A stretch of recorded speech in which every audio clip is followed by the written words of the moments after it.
The Peel Tower. Gilling took the message from Sir Cresswell and thoughtfully read it over. Then he handed it back and motioned the old seaman to look at Spurge. "I think you ought to know what this man has just told us, sir," he said. "We've got a story from him that exactly fits in with what Chatfield told Mr. Vickers when the pike returned to carry him off yesterday. Chatfield, you'll remember, said that the gold he'd withdrawn from the bank is hidden somewhere. Well, there's no doubt that this man Zachary Spurge knows where it is hidden. It's there now, and the presumption is, of course, that these people on the pike will certainly come into this coast, somehow, to get it. So in that case, eh?" "Gad, that's valuable," said Sir Cresswell, glancing again at Spurge, and with awakened interest. "Let me hear this story." Copplestone epitomized Spurge's account, while the poacher listened admiringly, checking off the main points and adding a word or two where he considered the epitome lacking. "Very smart of you, my man," remarked Sir Cresswell, nodding benevolently at Spurge when the story was over. "You're in a fair way to find yourself well rewarded. Now, gentlemen," he continued, sitting down at the table, and engaging the attention of the others, "I think we had better have a council of war. Petherton has just gone to speak to the police authorities about those warrants which have been taken out against Chatfield and the impostor, but we can go on in his absence. Now there seems to be no doubt that those chests which Spurge tells us have contained the gold which Chatfield procured from the bank, and concerning which he seems to have played his associates more tricks than one. However, his associates, whoever they are, and mind you, gentlemen, I believe there are more men than Chatfield and the squire in all this, have now got a tight grip on Chatfield, and they'll force him to show them where that gold is. They'll certainly not give up the chances of £50,000 without a stiff try to get it. So, I'm considering all the possibilities and probabilities. We may conclude that sooner or later, most likely, somebody will visit this old Peel Tower that Spurge talks of. But who? For we're faced with this wireless message. I've no doubt the vessel here referred to is the Pike, no doubt at all. Now she was seen making due east, near this side of the Dogger Bank, late last night, so that it would look as if these men were making for Denmark, or Germany, rather than for this coast. But since receiving this message, I have thought that point out. The Pike is, I believe, a very fast vessel?" "Very," answered Vickers. "She can do 27 or 8 knots an hour." "Exactly," said Sir Cresswell.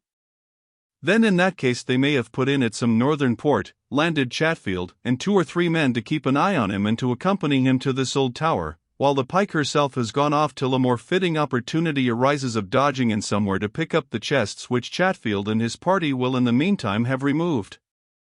From what I have seen of it, this is such a wild part of the coast that Chatfield and such a small gang as I am imagining could easily come back here, keep themselves hidden and recover the chests without observation. So our plain duty is to now devise some plan for going to the Reaver's Glen and keeping a watch there until somebody comes." "Eh?"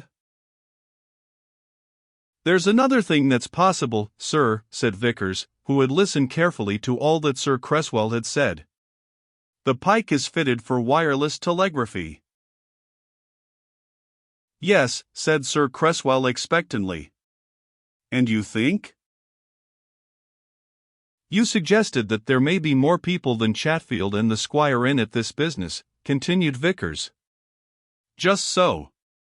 We, Copplestone and myself, know very well that the skipper of the Pike, Andreas, is in it, that's undeniable. But there may be others, or one other, or 2, on shore here. And as the Pike can communicate by wireless, those on board her may have sent a message to their shore confederates to remove those chests. So—"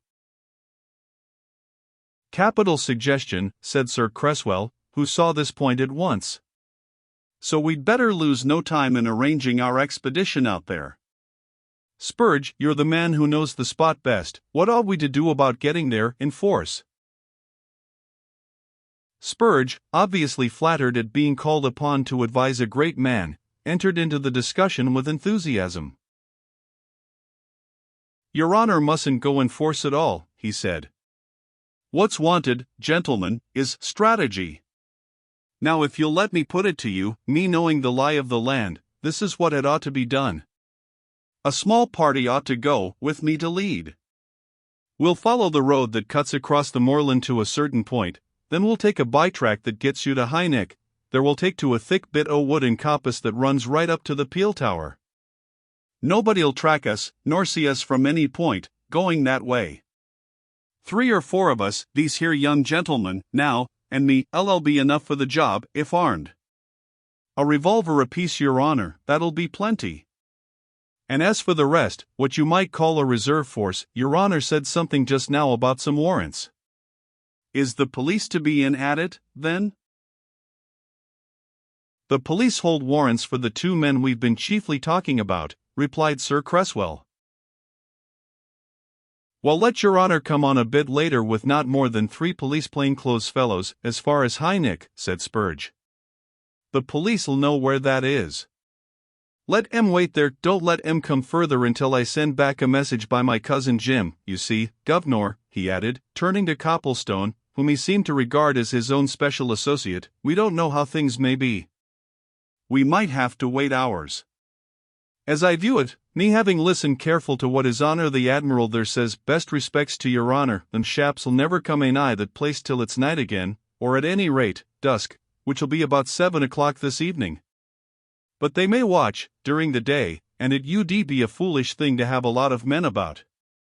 A small force such as I can hide in that wood, and another in reserve at High Nick, which, governor, is a deep hole in the hilltop, that's the ticket. Spurge is right, said Sir Cresswell.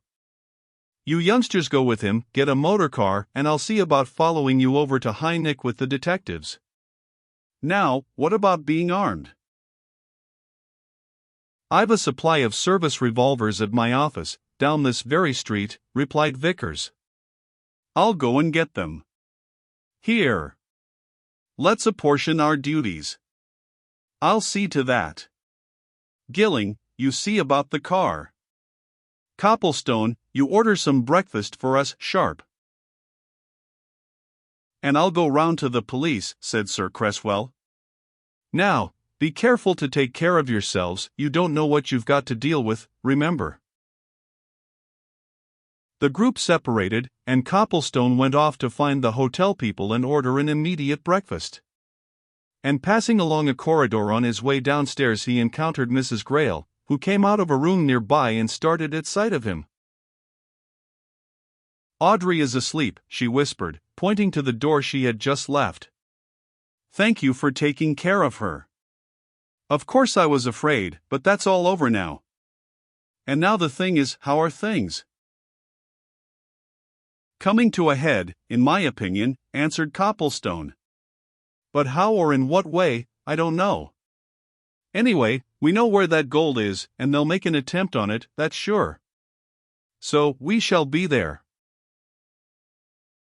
But what fools Peter Chatfield and his associates must be, from their own villainous standpoint, to have encumbered themselves with all that weight of gold, exclaimed Mrs. Grayle. The folly of it seems incredible when they could have taken it in some more easily portable form. Ah, laughed Copplestone. But that just shows Chatfield's extraordinary deepness in craft. He no doubt persuaded his associates that it was better to have actual bullion where they were going, and tricked them into believing that he'd actually put it aboard the Pike. If it hadn't been that they examined the boxes which he put on the Pike and found they contained lead or bricks, the old scoundrel would have collared the real stuff for himself. Take care that he doesn't collar it yet, said Mrs. Grayle with a laugh as she went into her own room. Chatfield is resourceful enough for anything. And take care of yourselves. That was the second admonition to be careful, and Copplestone thought of both, as, an hour later, he, Gilling, Vickers and Spurge sped along the desolate, windswept moorland on their way to the Reaver's Glen. It was a typically north country autumnal morning, cold, raw, rainy. The tops of the neighboring hills were capped with dark clouds, seabirds called dismally across the heather. The sea, seen in glimpses through vistas of fir and pine, looked angry and threatening. A fit morning for a do of this sort, exclaimed Gilling suddenly. Is it pretty bare and bleak at this tower of yours, Spurge? You'll be warm enough, governor, where I shall put you, answered Spurge. What is his knocked about these woods and moors as much as I've had to nose as many places to hide his nose in as a fox does. I'll put you by that tower where you'll be snug enough, and warm enough, too, and where nobody'll see you neither. And here's high Nick and out we get. Leaving the car in a deep cutting of the hills and instructing the driver to await the return of one or other of them at a wayside farmstead a mile back, the three adventurers followed Spurge into the wood which led to the top of the Beaver's Glen. The poacher guided them onward by narrow and winding tracks through the undergrowth for a good half-mile, then he led them through thickets in which there was no paths at all. Finally, after a gradual and cautious advance behind a high hedge of dense evergreen, he halted them at a corner of the wood and motioned them to look out through a loosely laced network of branches. Here we are, he whispered. Tower Reaver's Glen, see in the distance. Lone spot, ain't it, gentlemen?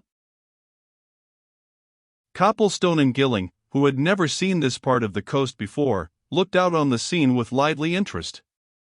It was certainly a prospect of romance and of wild, almost savage beauty on which they gazed.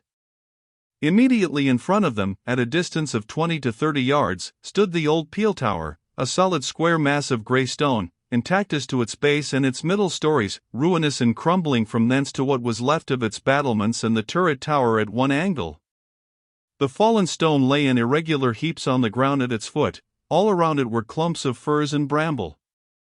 From the level plateau on which it stood the glen fell away in horseshoe formation, gradually narrowing and descending until it terminated in a thick covert of fir and pine that ran down to the land end of the cove of which Spurge had told them.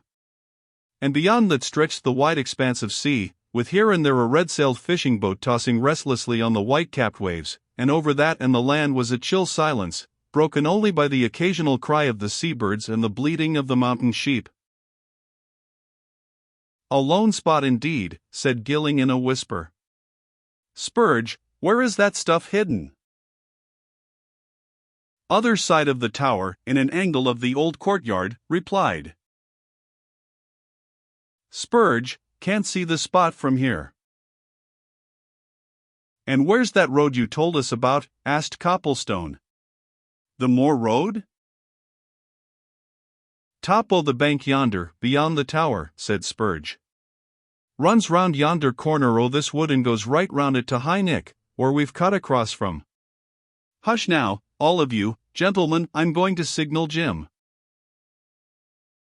Screwing up his mobile face into a strange contortion, Spurge emitted from his puckered lips a queer cry, a cry as of some trapped animal, so shrill and realistic that his hearers started. What on earth's that represent? Asked Gilling. It's blood-curdling? Hare, with a stoat's teeth in its neck, answered Spurge. HSH, I'll call him again. No answer came to the first nor to the second summons. After a third, equally unproductive, Spurge looked at his companions with a scared face. That's a queer thing, governors, he muttered. Can't believe as how our Jim UD ever desert a post. He promised me faithfully as how he'd stick here like grim death until I came back. I hope he ain't had a fit, Norado, that sort. He ain't a strong chap at the best o' times, and you'd better take a careful look round, Spurge, said Vickers. Here, shall I come with you? But Spurge waved a hand to them to stay where they were. He himself crept along the back of the hedge until he came to a point opposite the nearest angle of the tower.